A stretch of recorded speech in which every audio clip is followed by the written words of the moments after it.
पुरानी दिल्ली की हलचल भरी गलियों में मीरा को अपनी दादी की भूली हुई संदूक में एक प्राचीन चांदी का चूड़ा मिला। यह कमलों और सर्पों की जटिल नक्काशी से चमक रहा था, जो राजसी वंश की फुसफुसाहटें कर रहा था। इसे पहन लो बेटा, उसकी मां ने आग्रह किया। यह प्रेम में सौभाग्य लाता है। उस रात जब मीरा ने इसे कलाई पर चढ़ाया तो एक ठंडी हवा ने खिड़कियों को खनखनाकर हिला दिया। उसके सपनों में एक रक्त लाल लहंगे वाली स्त्री जंगली अंदाज में नाच रही थी। उसकी कलाइयां नंगी थीं, सिवाय उन जगहों के जहां कभी चूड़े सजते थे। वहां अब कटे हुए खुरदरे निशान बने थे। तुमने मेरी खुशी चुरा ली, स्त्री ने फुंकारते हुए कहा। उसकी आंखें काले की तरह थीं। मीरा पसीने से तरबतर होकर जागी।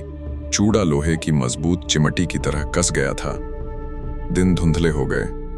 सूटर्स पतंगों की तरह खींचे चले आए, लेकिन हर एक ने उसकी कलाई को एक नजर देखी और गायब हो गया। एक शाम उसके मंगेतर राज ने फुसफुसाते हुए कहा, यह चूड़ा, यह मेरे लिए गा रहा है। सुबह होते होते वह चला गया, एक नोट छोड़कर। उसका नृत्य ज्यादा जोर से पुकार रहा है। हताश होकर मीरा चांदनी चौक में एक तांत्रिक के पास पहुंची। उसे देखते ही तांत्रिक का चेहरा पीला पड़ गया। यह रजिया का था, एक मुगल राजकुमारी जिसे उसकी ईर्ष्यालु बहन ने जहर देकर मार डाला।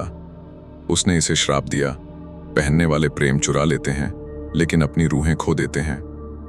इसे तोड़ने के लिए मीरा को इसे मध्यरात्रि में यमुना नदी में लौटाना होगा, रक्तिम चंद्रमा के नीचे। जब वह नदी के किनारे पहुंची तो चूड़ा जलने लगा। रजिया का भूत जल की लहरों से उभरा और मीरा को खींचने लगा। मेरे नृत्य में शामिल हो जाओ। संघर्ष करते हुए मीरा ने उसे गहराई में फेंक दिया। खामोशी छा गई। लेकिन अब पूर्णिमा की रातों में मीरा को हल्की हल्की झंकारें सुनाई देती हैं और खाली कलाई उसके वजन की तड़प महसूस करती है।